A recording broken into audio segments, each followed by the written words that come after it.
YouTube, it's your boy, Blue Blood Sports TV, back at y'all with another one. So we have some interesting news. Everybody asks me,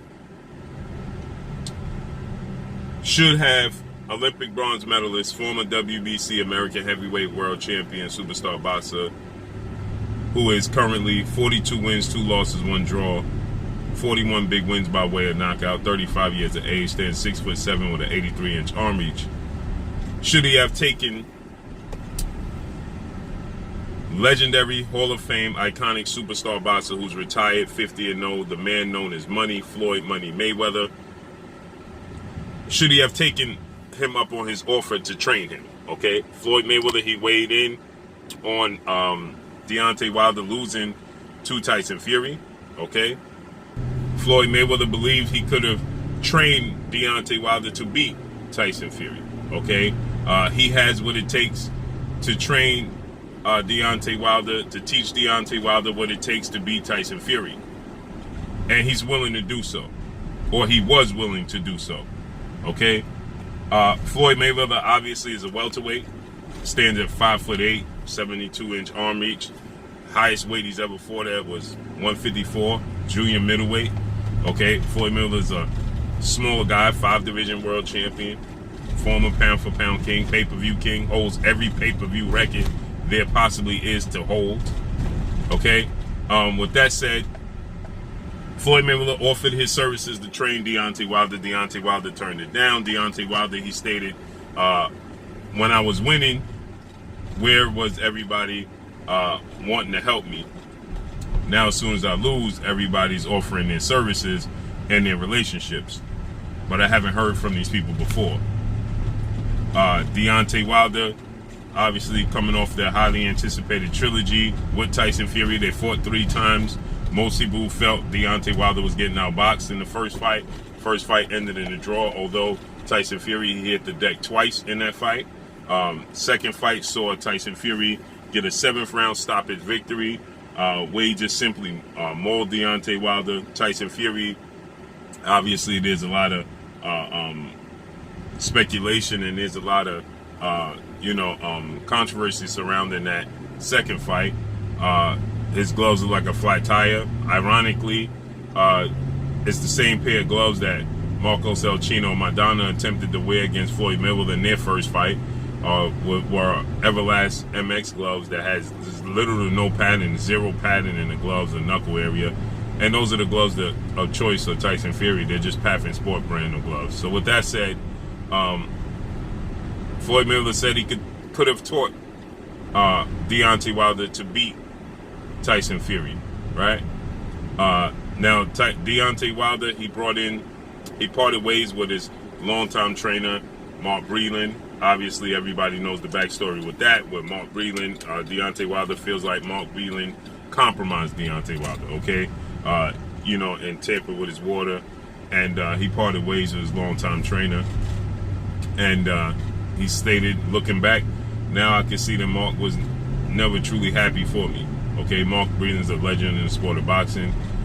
He's achieved a lot of things in the sport of boxing. So with that said, Deontay Wilder parted ways, and a lot of people wanted to offer their services to train Deontay Wilder because he's a phenom, right? 6'7", 83-inch arm reach, very athletic, has the highest knockout ratio, is proven to be the biggest puncher in the history of the sport of boxing, with a 93% knockout ratio. Okay, so he's proven that he's the biggest puncher in the history of the sport of boxing by far.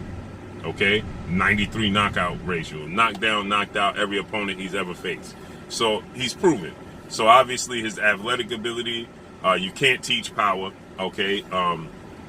And it's a natural ability. But when you have athletic ability and you have want, you can teach, other things in other areas. So, and you look at the trilogy match. So Deontay Wilder, he decided to go with former heavyweight title contender star boxer Malik King Scott as his trainer. Okay, which Malik Scott is a historian in the sport of boxing. Malik Scott is as he calls himself, a nerd in the sport of boxing. And Malik Scott, I believe, did a great job with Deontay Wilder, okay? You simply can't teach what took place in the fight. So a lot of people feel like if he had Floyd Mayweather in his corner, his defense would have been sharper. Now, the glaring weakness comes across, if you look at the trilogy, as his defense, okay? And obviously, if you don't recognize Floyd Mayweather as the greatest boxer in the history of sport of boxing, you sure will recognize Floyd Mayweather as the greatest defensive fighter in the history of sport of boxing. And if you don't have him at number one, you don't have him no further than number 2 or 3, okay? So obviously you're going to test Floyd Mayweather's defensive mindset, and you say if he can implement that, and Deontay Wilder can incorporate what Floyd Mayweather mindset is defensively with Deontay Wilder's athletic ability and his power, well, it makes for the perfect storm. At least that's the way it comes across. Floyd Mayweather has been taught a certain style since he came out the crib, okay, which is the shoulder roll style. Some people say it's the Philly shell. Floyd Mayweather says it's the shoulder roll. You know, a lot of people have a different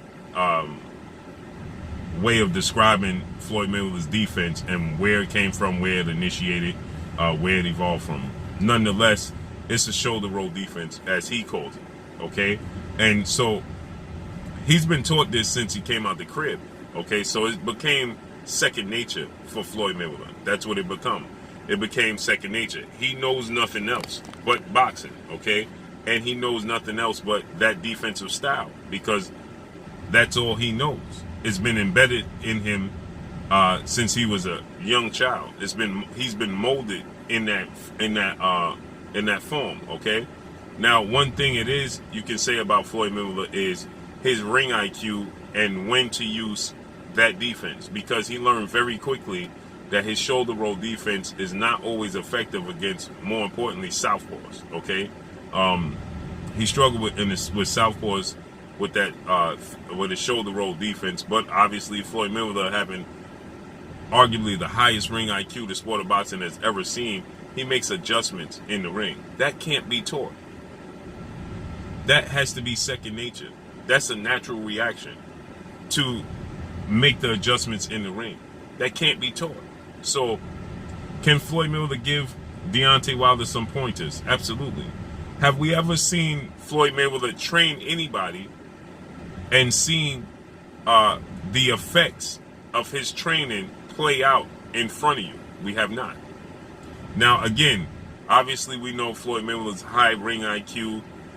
Floyd Mayweather's, he knows nothing else but the sport of boxing. He's a historian in the sport of boxing. That's all he does. Another gift Floyd Mayweather naturally has is his conditioning. That can't be taught. Okay?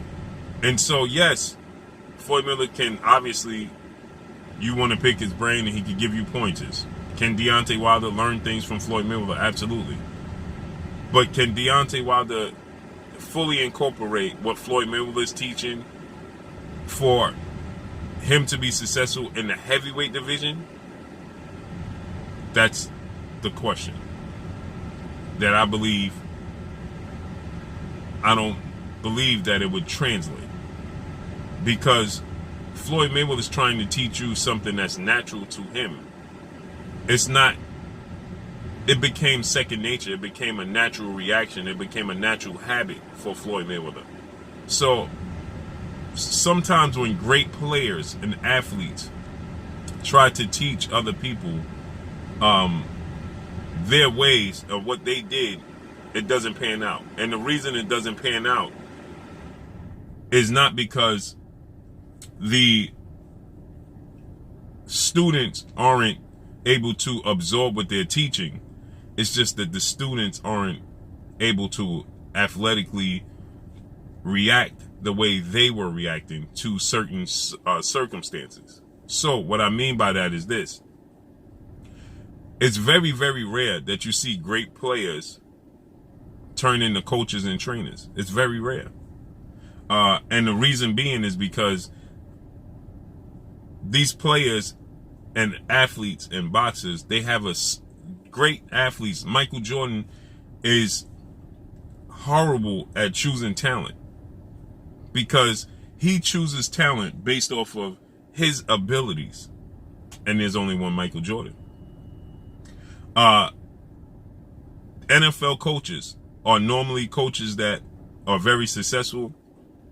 Those are usually coaches that weren't superstars in the NFL. Why? Because it's very difficult for them to teach things that they are used to and accustomed to having an outcome with. Meaning that if you Jerry Rice, okay, your work ethic, your natural gifts, your Randy Moss, your natural gifts can't be taught. Like Floyd Mayweather always says, these guys are talented, I'm God gifted. It's completely different. Deontay Wilder's power, okay, for instance, Deontay Wilder is gonna be hard pressed to become a trainer and teach fighters how to deliver power, because his power can't be explained. It can't be taught. And I believe when you're a guy like Floyd Mayweather, it's the adjustments, it's the mindset, it's the ability to feel and sense in the ring when you shouldn't and shouldn't do something. That can't be taught. He can teach you all the technical side of the sport of boxing, all of the do's and don'ts on defense, but he can't teach you how and when to react. Floyd Mayweather didn't stay in the shoulder roll an entire fight. Floyd Mayweather didn't stay in the high guard an entire fight. Floyd Mayweather didn't stay with his hands low an entire fight. He didn't always keep the phone up, right? Floyd Mayweather can't teach those natural abilities. He just can't. I'll give you an example. When you look at other fighters who are athletically gifted, who have great reflexes, and who are very good in Hall of Fame caliber fighters, that attempt to use the shoulder roll defense that Floyd Mayweather implemented, or dare I say, what Floyd Mayweather is. Because see, he's not using a shoulder roll defense. He is the shoulder roll defense. That's the difference. He is the defense. And that can't be taught. So when you see a guy like Andre Berto, who's athletically gifted and who has quick reflexes and quick twitch muscles, and you see him using a shoulder roll and he gets beat up in the shoulder roll. You see Adrian Broner implement the shoulder roll and you see he's not successful using the shoulder roll. And you see tons and tons of fighters that attempt to use a shoulder roll and they're not successful. Why? Because you can't mimic Floyd Mayweather's natural gifts. Him being able to see a punch and know when to react. Him being able to see a fighter's stance and knowing when to react. You can't teach that. He don't even know why he's doing it, because it's second nature. For instance, if a stove is hot and you put your hand on it, if you're talking to somebody and you touch a hot stove, immediately you're going to go, whoo, right? It's just you don't know why you did it. Subconsciously, it's already embedded in the makeup of the human body that if it's your brain senses danger in a split microsecond, it's going to react and pull away. Those are the habits of Floyd Mayweather. If he sees his habit is to keep his eyes always aware, and he naturally has and has worked on, I believe he worked on this part, his endurance, his stamina, his conditioning is a natural. It became second nature because of who he is and how the sport of boxing was embedded into who he is from a child.